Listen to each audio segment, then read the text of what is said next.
नमस्कार मुलांनो, आज आपण गोष्ट ऐकणार आहोत, म्हणजे कहाणी ऐकणार आहोत. ती शुक्रवारची जीवतीची कहाणी. आत्ताच तुम्ही बघितलं की आई आपल्या मुलाला कसं प्रेमाने औक्षण करतीये, हो की नाही. श्रावणातल्या शुक्रवारी आपल्याकडे घरातल्या सर्व लहान मुलांना औक्षण करून त्यांना दीर्घ आयुष्य लाभू दे,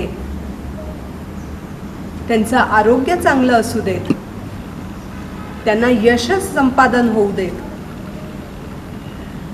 असं प्रार्थना केली जाते जीवती आईकडे, म्हणजे जीवती मातेकडे. याच शुक्रवारची कहाणी आता आपण ऐकणार आहोत बरं का. ऐका ऐका शुक्रवारा तुमची कहाणी. आटपाट नगर होतं. हे आता तुम्हाला माहिती आहे, याचा अर्थ मागच्या वेळेला सांगितलेला आहे. आटपाट नगर होतं. तिथं एक राजा होता. त्या राजाला मुलगा नव्हता. तेव्हा राणीने काय केलं की त्यांच्या नगरातल्या एका सुईणीला बोलवलं आणि तिला सांगितलं, हे बघ, तू मला नुकताच जन्मलेला मुलगा आणून दे. मी तुला खूप द्रव्य देईन, खूप संपत्ती देईन. सुईणीने ते ऐकलं आणि मग सुईण त्या नगरामध्ये शोध घ्यायला सुरुवात केली की कोणी स्त्री गर्भवती आहे का. असं बघता बघता त्या सुईणीच्या लक्षात आलं की एका घरात गरीब ब्राह्मणाची स्त्री गर्भवती आहे. ही सुईण त्या महिलेकडे गेली आणि तिला सांगितलं की हे बघ, तू तर गरीब आहेस, त्यामुळे तुला माझा खर्च काही परवडणार नाही, पण मी तुला मदत करायला तयार आहे बरं का. मी असं करते, जेव्हा तुझ्या पोटात दुखायला लागेल तेव्हा तू मला बोलव आणि तुझं बाळंतपण मी एकही पैसा न घेता करून देईन. त्या महिलेला आनंद झाला. पुढे सुईणीने ही सर्व हकीकत येऊन राजाच्या राणीला सांगितली आणि सांगितलं की आता तुम्ही सुद्धा ढोंग करायला सुरुवात करा की तुम्ही गर्भवती आहात. अजून एक काम करा बरं का राणी साहेब, तुमच्या महालातून त्या गरीब महिलेच्या घरापर्यंत एक भुयारी आणि गुप्त असा सुरुंग खोदा, जेणेकरून ती महिला बाळंतीण झाली की मी तिचं मूल तुमच्यापर्यंत आणून देऊ शकेन. झालं. इकडे राणीच्या महालातून एक सुरुंग खोदायला सुरुवात झाली, एक भुयार खोदायला सुरुवात झाली आणि ते भुयार त्या गरीब ब्राह्मणाच्या महिलेच्या घरापर्यंत गेलं. हळूहळू दिवस जात होते, महिने जात होते आणि एक दिवस ती गरीब महिला बाळंतीण झाली. तिचं पोट दुखू लागलं. तिने या सुईणीला निरोप पाठवला की बाई, माझ्या पोटात दुखतंय, तू लवकर ये माझ्या मदतीला. ही सुईण पण लगेच गेली. तिने त्या गरीब महिलेचं बाळंतपण केलं आणि काय केलं माहितीये, आणि ते झालेलं बाळ जे होतं की नाही, ते त्या भुयारातून राजाच्या महालात पोचवलं आणि एक वरवंटा घेतला, त्याला एक कुंच बांधला आणि त्या महिलेला सांगितलं की बाई ग, तुझ्या पोटीनं हा वरवंटा चालाय.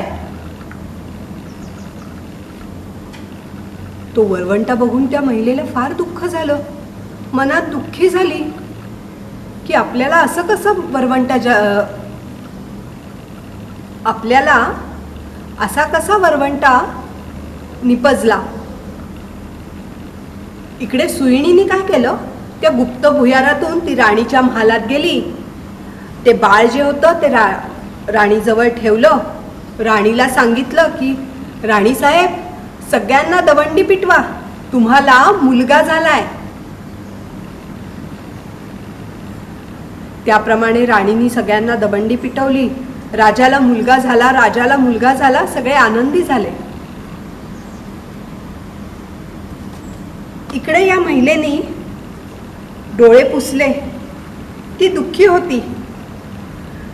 आपलं कोड कौतुक होणार नाही हे तिला कळलं होतं, कारण तिच्या पोटी वरवंटा आला होता. त्या महिलेनी नेम धरला की श्रावण मासात दर शुक्रवारी ती जिवतीची पूजा करायला लागली. तिला नमस्कार करायला लागली. जय जिवती आई, जिथं माझं बाळ असेल तिथं ते खुशाल असू दे असं म्हणू लागली आणि तांदूळ उडवायला लागली. तिने हिरवा लुगडं म्हणजे साडी, बरं का, हिरवी साडी नेसायचं सोडून दिलं. हिरव्या बांगड्या घालायचं वर्ज्य केलं. कारल्याच्या मांडवाखालून जाणं बंद केलं आणि तांदळाचं धुणं वलणणं बंद केलं. त्याप्रमाणे तिने नेम केला आणि ती तसंच वागू लागली. इकडे राजाच्या महालात राजपुत्र म्हणजेच त्या गरीब महिलेचा मुलगा, बरं का, तो राजपुत्र हळूहळू मोठा होत होता. एके दिवशी तो फिरायला म्हणून बाहेर पडला. अंगणामध्ये, या गरीब महिलेच्या अंगणामध्ये राळे खात बसलेली ती महिला त्याला दिसली. त्याची नजर तिच्यावर पडली. तो मोहित झाला आणि रात्री तिची भेट घ्यावी असा त्यांनी निश्चय केला. रात्री तो तिच्या घरी आला. दारात एक गाय वासरू बांधलं होतं. चालता चालता त्या राजाचा पाय वासराच्या शेपटीवर पडला. वासराला वाचा फुटली. म्हणजे ते बोलू लागलं, बरं का, वाचा फुटली म्हणजे. त्या वासराला वाचा फुटली. ते आपल्या आईला म्हणालं, कोण्या पाप्यानं माझ्या शेपटीवर पाय दिला. तेव्हा ती आई म्हणली, म्हणजे ती गाय, बरं का, ती म्हणली, जो आपल्या आईकडे जावयास भीत नाही तो तुझ्या शेपटीवर पाय द्यायला काय ग घाबरणार. हे ऐकून राजा मागे फिरला आणि घरी निघून आला. आपल्या आईला सांगून काशीत जायची त्यांनी परवानगी घेतली आणि तो काशी यात्रेला निघाला. काशी यात्रेला जाता जाता वाटेत अनेक गावं लागली. त्या एका गावामध्ये एक ब्राह्मण कुटुंब राहत होतं. पण व्हायचं काय की या ब्राह्मणाला जेव्हा केव्हा मूल व्हायचं तेव्हा ते 4थ्या किंवा 5व्या दिवशी मरून जायचं. त्याची मुलं जगत नव्हती. हा राजा त्या ब्राह्मणाच्या घरी गेला.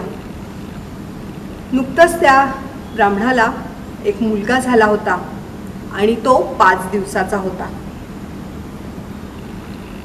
त्या दिवशी मात्र चमत्कार झाला. तो दिवस 5वीचा होता. राजा दारातच निजला होता. सटवी रात्री आली, म्हणजे सटवाई, बर का. सटवी रात्री आली आणि म्हणू लागली, कोण ग हे मेलं वाटेत पसरलंय. जिवती आईनं उत्तर दिलं, अगं अगं हे तर माझं नवसाचं बाळ. मी काही त्याला ओलांडू देणार नाही बर का.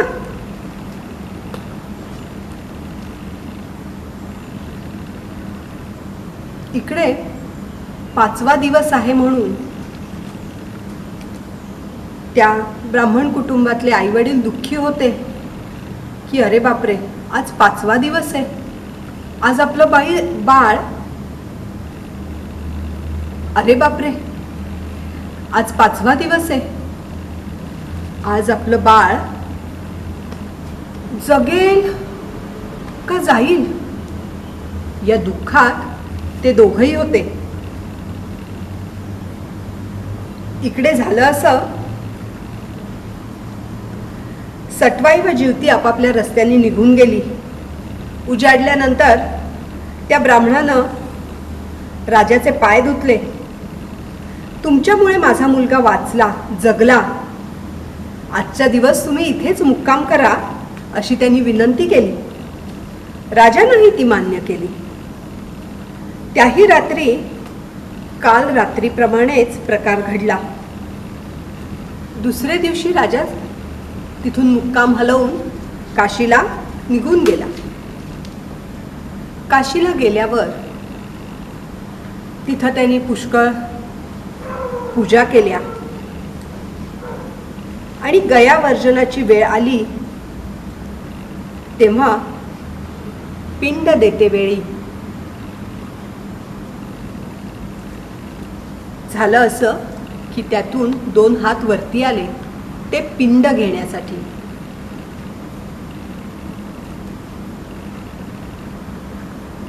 हे बघून त्यांनी तिथल्या ब्राह्मणाला विचारलं की हे असं कसं झालं. ब्राह्मण म्हणाला, राजा तू आता घरी जा.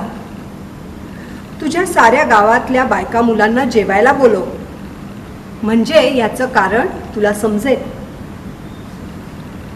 इकडे राजाच्या मनाला मोठी चुटपुट लागली. तो तसाच घरी आला आणि मग मोठ्या थाटानं त्यानं सगळ्या गावातल्या लोकांना, बायका पुरुषांना जेवायला बोलवलं. त्या दिवशी शुक्रवार होता. सगळ्या गावातल्यांना त्यांनी सांगितलं की आज कोणाच्याही घरी चूल पेटणार नाही. सगळ्यांनी जेवायला राजवाड्यातच यायचं. राजाचं हे निमंत्रण गावात सगळ्यांना मिळालं. तसं त्या गरीब महिलेला, तिलाही मिळालं. पण तिने निरोप पाठवला की हे राजा, माझं व्रत असतं, मी जेवायला येऊ शकत नाही. जिथे तांदळाचं धुणं आहे ते तिने काढून टाकायला सांगितलं. हिरव्या बांगड्या भरल्या नाहीत. कारल्याच्या मांडवाखालून गेली नाही. दरवेळेला जिथं माझं बाळ असेल तिथे खुशाल असू दे असं ती म्हणत राहिली. पुढे राजाच्या राजवाड्यात पानं वाढली गेली. पंक्ती बसायला सुरुवात झाली आणि राजा स्वतः तुपाचं भांडं घेऊन पंक्तीत वाढायला आला. आणि तूप वाढता वाढता जिथं ही गरीब महिला बसली होती तिथं तो पोचला. त्या महिलेच्या पानावर त्यांनी तूप वाढलं आणि आश्चर्यच झालं. त्या गरीब महिलेनी राजाकडे बघितलं आणि तिला एकदम पानं फुटलं. याचं कारण कोणालाच कळलं नाही. हे असं का झालं म्हणून राजाने विचारणा केली. तेव्हा राजाची जी आई होती ना, म्हणजे राणी बर का, जिनी ते छोटं बाळ आणलं होतं, ती राणी पुढे आली. तिने या राजाला झालेली सगळी हकीकत सांगितली. तिने सांगितलं की अरे बाळा, मी तुझी खरी आई नाही. ही जी गरीब ब्राह्मणाची महिला बसली आहे ना, तीच तुझी खरी आई आहे. मी तर तुझी मानलेली आई आहे. हे सांगितल्यानंतर त्या राजाने आपल्या आईबापांसाठी, आई वडिलांसाठी राजाच्या राजवाड्याच्या शेजारी एक मोठा वाडा बांधला. त्यांना तिथं राहायला यायला सांगितलं. ही जिवती माता जशी त्या स्त्रीला प्रसन्न झाली आणि तिच्या बाळाला उत्तम आरोग्य यश संपादन करता आलं, यश मिळालं. तसंच ही जीवती माता तुम्हा आम्हाला प्रसन्न होत ही 60 उत्तराची कहाणी 5 उत्तरी सुफल संपन्न. Like, share and subscribe to our YouTube channel and do not forget to press bell icon.